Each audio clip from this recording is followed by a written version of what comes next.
Hello and welcome to today's session looking at best practices for remote learning provided by Google for Education. Really looking forward to seeing everyone today. Really looking forward to hopefully sharing a few bits of interesting practice with you and also answering a few questions that you may have as well. So please do introduce yourself in the comment section just on the right hand side or at the bottom depending on where you're looking. And also joining me today is Ailey, and she is on the Google for Education side of things, just answering your questions. So there's going to be a doc that's going to be placed inside the chat. Get a link to that doc, and there's going to be Q&A going on there. So make sure you get your questions in, and hopefully we'll be able to get through and answer them. So it's lovely to see that a few people have been able to get along and join us today.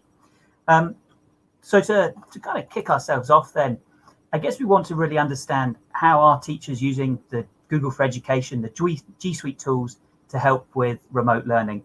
And I understand there's a lot kind of going on and trying to understand which tool is best to use in the right place and feeling really confident that it's going to support and help learners. So we're going to see if we can share some tools which will be hopefully efficient for teachers to use, so it will not add to workload, but take some of that stress and some of that workload away, but also provide a really good experience for the young people who will be experiencing this. So that's good. And it's nice to see we've got people joining us from all over Scotland.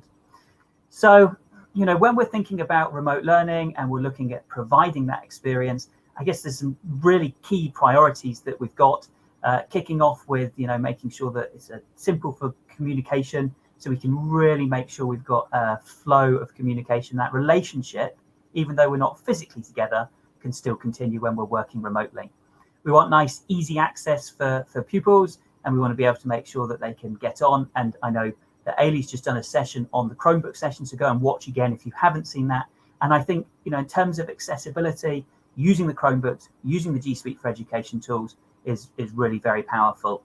I've already kind of alluded to that idea about time saving, being efficient and effective as a teacher, and hopefully the tools will help you with that.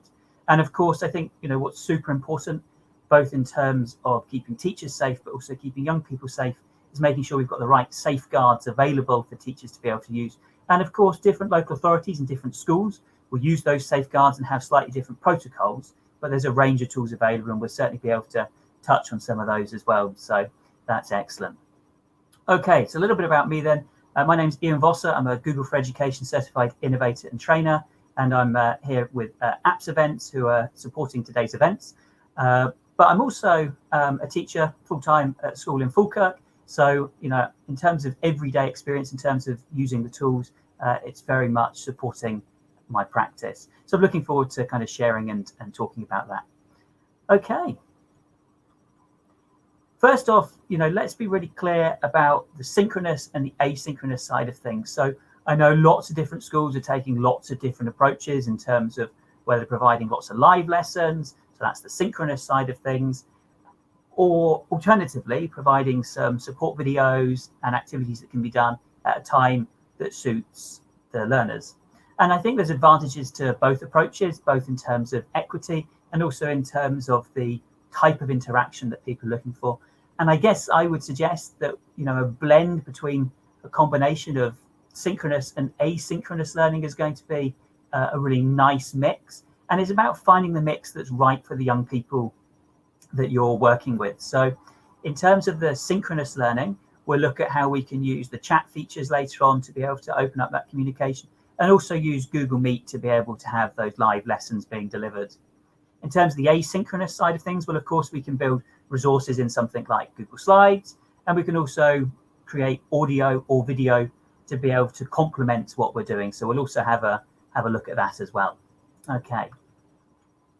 So starting off then with that creation of resources. So they may be resources that we use during a live lesson, or they might be resources which are being used for asynchronous learning. I think one of the places we really want to start looking at is with Google Slides. And I think a big thing for me in terms of creating resources and slides is we've got a whole new aspect to teaching now.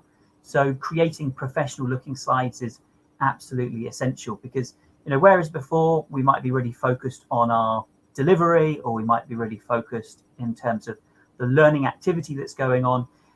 When we're doing something online and when children are accessing their work online, the slides, the visuals that they're seeing, they're a massive part of that activity. So making sure that they are both professional looking but also accessible is so important. So I'll jump into slides in a second. But in terms of creating those slides, being able to create slides which young people can answer directly onto, being able to create or drop things into, that's really, really important. I also think in terms of the video and audio side of things, we can add that in Google Slides really nicely as well. So let's have a jump in and look at creating some resources. So I've already got Google Slides open in a tab here, and I'm just going to knock together a very simple document. So I'm going to just start off by typing in a title. I'm going to do this about waterfalls, and there's my name. Now, I spoke about them being simple to create professional slides. I'm just going to go to Insert and then go down to Search the Web. And I can see here I've already searched for waterfalls. And there's a whole selection here of pictures that have appeared. And I'm just going to pick this top one here and just drop it in.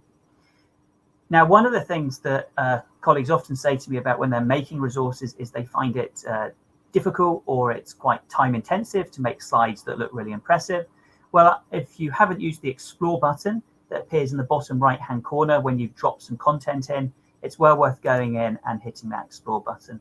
And what it does is it automatically does a bit of presentation for you. So I'm just going to tap there, and immediately I've got a slide that looks visually so much more impressive than it did only moments ago. So in terms of that presentation side, that's covered off, and that's nice and easy. Now I'm going to create myself a new slide. A nice way to create a new slide is just by pressing Control-M. That inserts a new slide into the document. And I spoke before about pupils being able to answer questions in slides. So I can write my question here. And then I can write a little note here saying, please answer here. And if I share a copy of this, and I'll show you how to do that through Google Classroom, then every young person will get their own copy of this document. So that's almost forming a template for them. And they also have the ability then to be able to edit their own copy, and I'll be able to see their live edits and be able to collaborate with them if I wanted to. And they can hand that in, and I'll be able to mark it on the document. Now, also in slides, you might want to put, say, a passage of text in or some information, and then you might want to get them to label it or highlight particular things. So to do that, I'm really keen in terms of using the shapes feature, just going in, dropping a shape in, and you can change the settings of that shape. So I can say, for instance, make its fill color transparent, and then I can make its line a nice bright red color, and I could really go and thicken that up as well. So then I could include in my instructions to highlight some particular words and leave it so that the young people can drag the shapes around to be able to do certain things. And of course, you will need to determine what instructions are going to work best for your young people and what type of activities. But I think having things like shapes that you have dropped in that you can then drag around is something that's really, really useful. You can also create yourself additional text boxes, and you can use that for labels or highlighting something. And of course, next to the shapes option, you've got the ability here to not only draw a line, but also draw arrows or different shapes. So there's lots of opportunities there. If you're on a touchscreen device, you might find that you want to use the scribble tool, and that works really nicely in terms of doing some more freestyle shapes. Now, into a document, I can also add myself both some audio and some video instructions as well. So one of the nice things in terms of using slides is the ability to be able to record audio in a package of my choice, and then I can upload the audio by going to the Insert menu. Alternatively, I can do that straight away in slides if I've got access to an extension called Mote. And of course, within the Globe tenancy, different local authorities have different setups. You'll need to just check with your key contact in terms of what you do and don't have access to. But Mote is a fantastic tool that you can get enabled, and it allows you to be able to drop audio directly into your slides. So literally there, pressing on the Mote icon, I have the option here to record my note just by pressing there. It will record and then it will drop the audio in for me. So that's a really useful tool. Another useful tool that I'd like to signpost you to in terms of adding video to my slides is an extension that I have up here in my extensions menu, and this is Screencastify. Screencastify allows you to video record your screen or your web camera or a combination of the two, and then you can embed that into a Google slide, maybe upload it to YouTube and share it as a video. But you've got lots of opportunity there. So I think that's a nice way of doing things. Okay, let's head back to my slide deck. I spoke there about video. I think if we're doing and engaging in creating asynchronous learning resources, video is something that's so important because it allows you to create that relationship. So I think young people like to be able to see their teacher. And while you might find a video on the internet that is going to teach exactly the same thing that you're going to teach, by delivering that through a video that you've made, it feels really personable and it feels something that they can connect with. So they've, physically seen you. I've also found by doing videos of myself that actually through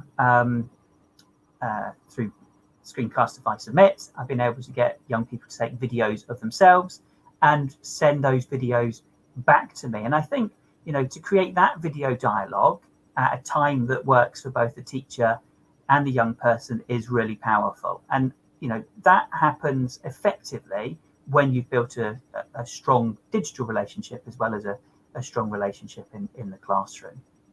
Of course, for adding video into your slides, you can go up to the insert option and go down to video, and then you can decide there whether that's a video you're going to maybe pull from Google Drive or a video that you've got uploaded to YouTube or somewhere else.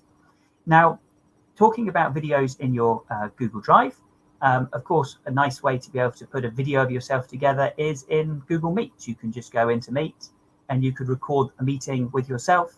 That meeting video will automatically save to your drive, and then you'll be able to embed that into Google Slides.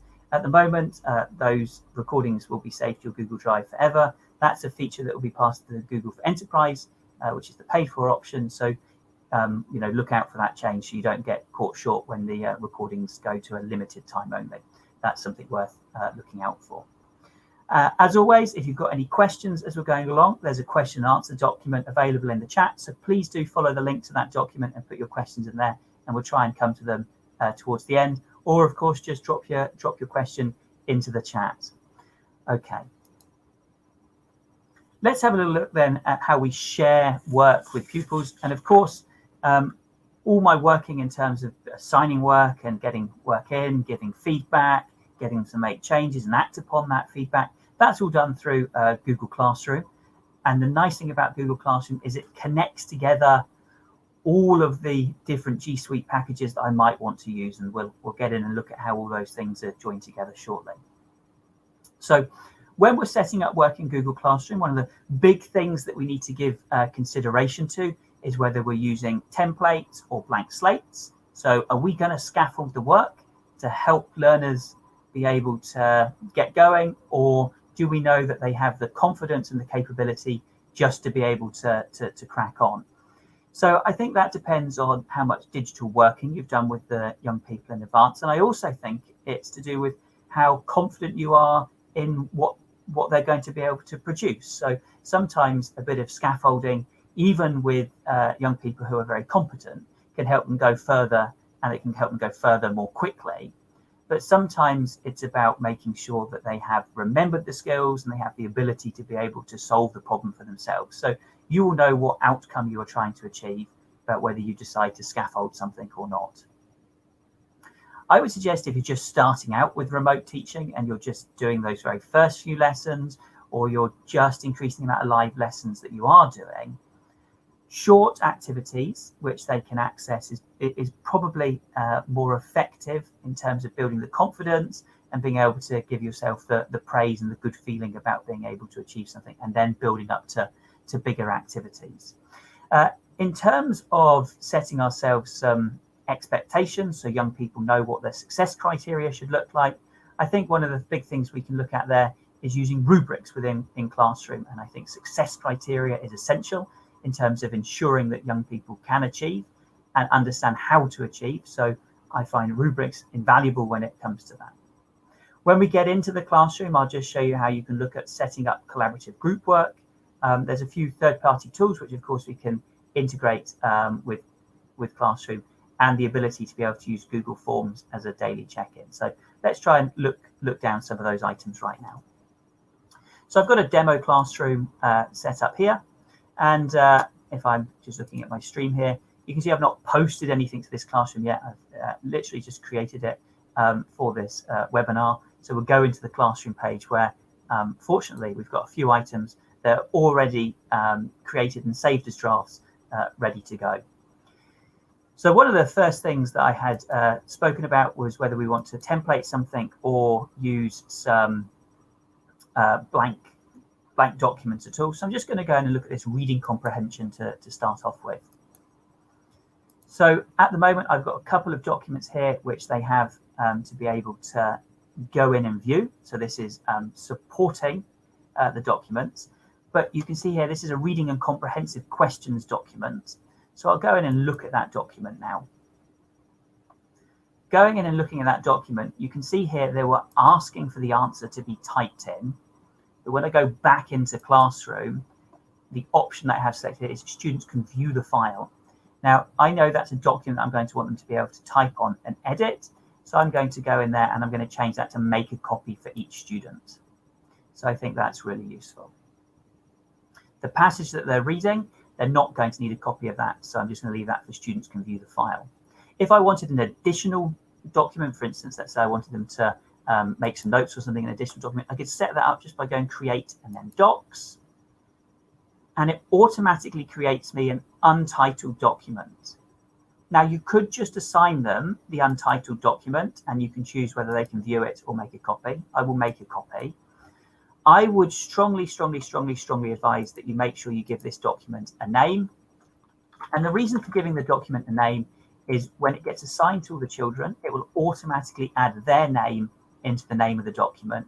So if I'm in Google Drive, I'll be able to search by typing in the file name. In this case, it's notes. And then I could type the child's name in and I would be able to easily find their document in Drive. Or if I just type their name in, it would be able to find all the documents that they've created through Classroom. Or if I just type in the name of the document notes, it would bring up all the children's work in Drive. So I like accessing documents in Drive. I think that's a really handy place to go. So that's how we can manage that workflow of information in terms of whether they can view a file or they can have a copy for each student. Now, that notes document, I might go, well, actually, if they're making notes, these are notes that people might want to share with their peers. So actually, we could have a collaborative notes document that all the students can edit, all the young people can edit at the same time. Now, of course, if you're creating a collaborative document, which everyone in your class can edit, then you'll probably want to have a little bit of a conversation about being responsible and that digital etiquette so people aren't deleting each other's work. But of course, within Google Docs, we know that we've got the revision history option here, which tells us when the last edits were made and who made what changes. Now, that's a really powerful tool. And I show my learners that and go, so every change you make, I can see what you've done and I can go in and see who did it and when they did it. So if you're not doing very much work, I can see you're not connecting, you're not doing the work. But if you do something you shouldn't do, then I can go back and track that back as well. Now, if you are creating the assignment, you'll see you get all three options. If you go back in to edit the assignment after you've pressed that assign button, you'll only get the view file and the edit file option. So if it's a copy that you're going to want to give out to each student, make sure you do that the very first time that you assign it. If you need to go back and change that, I would suggest reusing the post and then select the options there, because when you reuse a post, it's like you're starting from fresh again. One of the other things I referenced was making sure that we're using rubrics. And rubrics works nicely because it helps us share our success criteria. I've got a rubrics already set up here. And you can see that I've got it color-coded, I've given it a number of points, and I can go in and change this as I want to. I also have the ability to edit the rubrics, so I can add, for instance, maybe I want to creativity or collaborative working, and I can go in and I can set criteria for that. You can export those to Sheets, and you can also import rubrics from Google Sheets. So if you've got something already made up, then you can look at importing rubrics that you may have created elsewhere or used for in-class learning. And you also have the option to be able to personalize the number of points as well. So very much worth exploring if that's something you're looking at using. Okay, so I'm just going to hit the assign button now, and that's going to go straight into their streams immediately.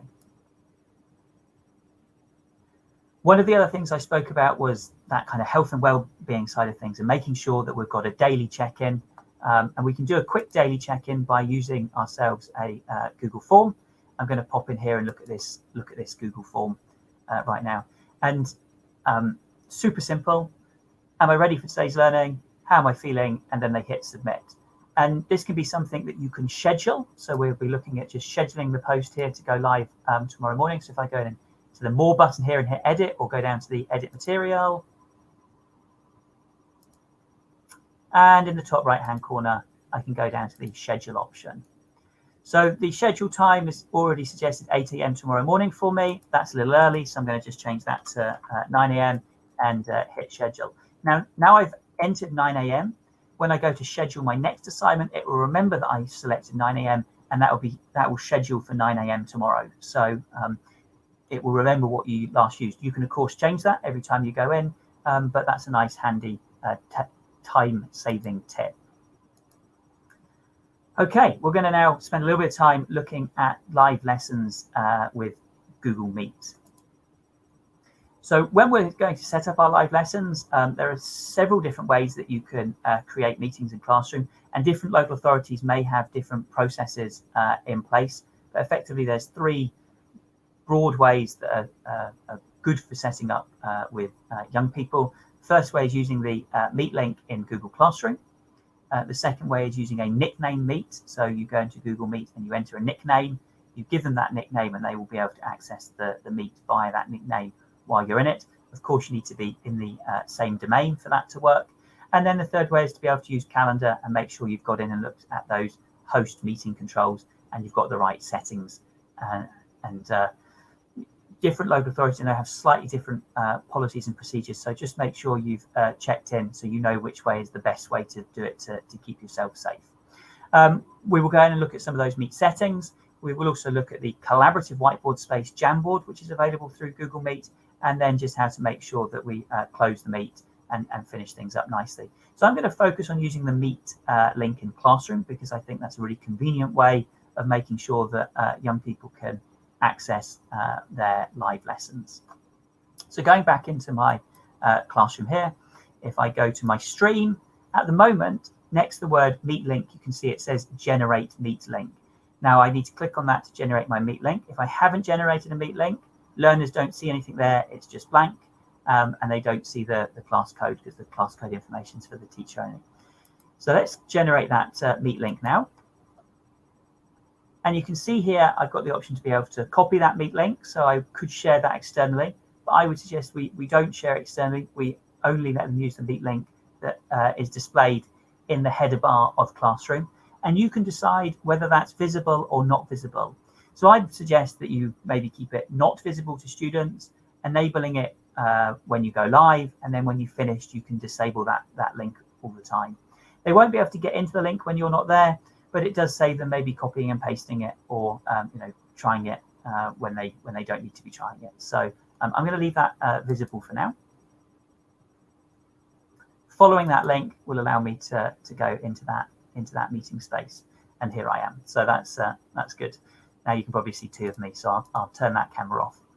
Now if I go back into my demo Classroom, after the Meet's finished, I can go into the settings option here. And if I go down to the Meet link, I can turn that off so it's no longer visible in the header. Now, let's say somebody has made use of the Meet link code when they shouldn't have, or the random numbers and letters that have been generated is actually a sequence of numbers that I don't really like. Well, actually, I can go down and press Reset, and that will reset that meeting space for me. And that will just give me a different code. So if anyone has got the code from previous and copied that and tried to save it somewhere, that won't work anymore. So that just gives them a new code. I can quickly see when I'm in my classroom that the Meet link isn't visible because the I here is crossed out, and that means it's not visible. Okay, let's dive into Meet then and look at some of our host controls. I'm just going to hit join or start a meeting now, and I'm going to give this a meeting nickname, which means only people from within my domain will be able to use that nickname. I'm just going to call it Mr. Vosser. Now, if somebody was in the domain and they had that meeting nickname, then they would be able to join that meet. Or I can have this option now to add a person to it. So if I was going to meet with a young person, I could, for instance, set up my meeting by using a meeting nickname, then pop in the add people. So I'm working with Ailey in the background today, so I'm going to invite her in, and that will give her a little email, and that will be able to get her into the call. So let's have a look at some of the features that we have available, and hopefully Ailey will pop in at some point. So one of the really nice features that we've got available now, hi Ailey, nice to see you, is the ability to be able to raise a hand in Meet. So if somebody has a question when you're speaking, then being able to just stick a hand up is really useful. And if I look at my participants option here, you can see both myself and Ailey have our hands up. Now I've got some control over that, so I can see Ailey's now put her hand down, but if she hadn't put it down, I could go in and lower the hand there for her. Now I might want to have a particular young person on the screen while I'm presenting, so I can go in and use this pin option here to be able to pin someone to the screen if I want to. I have the option, of course, to be able to add more people, but let's for now look at these host controls. So the host controls are really useful because I can decide whether people can share their screen or not share their screen. So if you've got young people joining you and you're doing the presenting, I suggest you can turn that off because you won't want people accidentally sharing their screen over your screen. And also in terms of the chat messages, sometimes we might want to have a bit of quiet time where people can't type in the chat. So I also have the ability to be able to turn that off there. So that's nice and useful. Going down into the more options down here, we can see I've got a few options in terms of changing my background.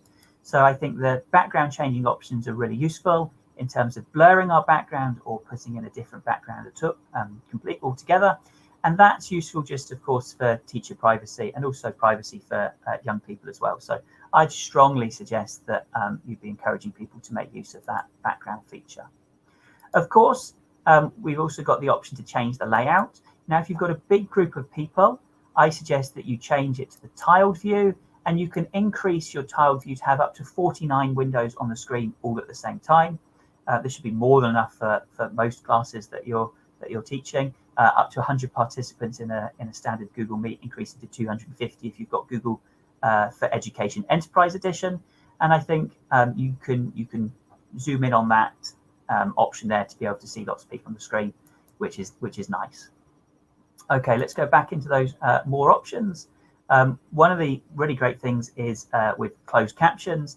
Do jump into Ailey's accessibility webinar that she just did to go and see about how captions work. I'm just going to open the Jamboard quickly, and I'm going to start myself a new Jamboard. Now, if I'd already had a Jamboard created, I could have used that, and that would have allowed me to have scaffolded what happened. So the Jamboard actually opens in a new window, and then the Jamboard is available for people to be able to make use of. I just tried to drop the Jamboard in there, but it's not displaying, but I will get it to display. I hadn't shared the right tab. And I see Ailey's already got herself busy on the Jamboard right there, so that's good. So Jamboard's a really lovely tool, and I would suggest you can change the settings on whether you want people to be able to edit or just be a viewer. Of course, in this case, Ailey has edit access because she is a young person who I can trust in the class. Okay, I'm just going to pop back now to my slide deck. So when we go to close the call off, we want to make sure that everyone has left the meeting. So Ailey, it's time for you to go. Now, if Ailey isn't leaving the meeting for whatever reason, maybe she's gone off to make herself a glass of juice or something, I can just give this option here to remove from meeting. And there is Ailey gone now from the meeting. When everyone's out of the meeting, I'm then safe to hang up. Even if someone does stay in the meeting and the meeting will close, it's much better if the teacher, the owner of the meeting, is the last person to close. That's the way of just making sure that you've done it properly. Okay, last bit that we're going to talk about as we've got down to our last few minutes. Giving feedback is, of course, really, really important. I've already shown how you can make use of the rubrics. Within the feedback section in Google Classroom, there's the ability to use comment banks. We can record our feedback using Mote. And in terms of in Classroom, we can also look to communicate through private comments, class comments, them answering within the answer box within the task in Google Classroom.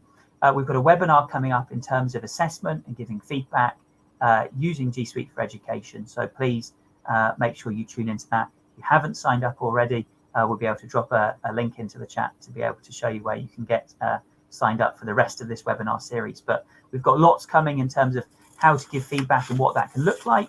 So let's make sure you get yourself tuned into that session. Okay, just to signpost you to a couple of places then, if you're looking for more information.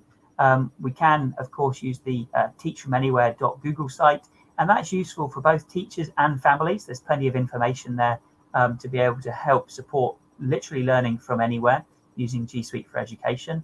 And there is also the Teacher Centre, which is full of training resources and can support people through their Google for Education certification, so they can become educators, for instance, at level 1, level 2, and also some programs for kind of professional development that you can work through.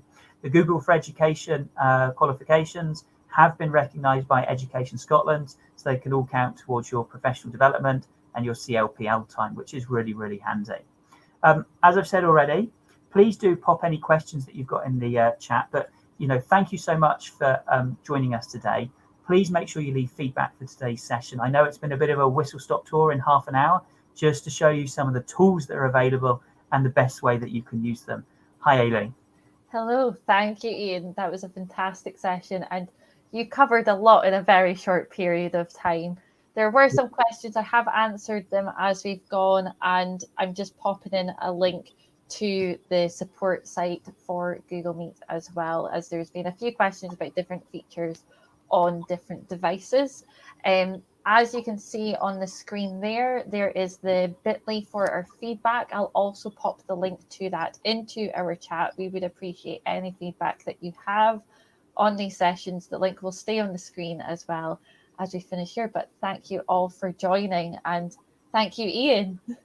Thank you very much. I'm not sure I took a breath. No, take a breath now, but thank you very much. Thank you all for your time today.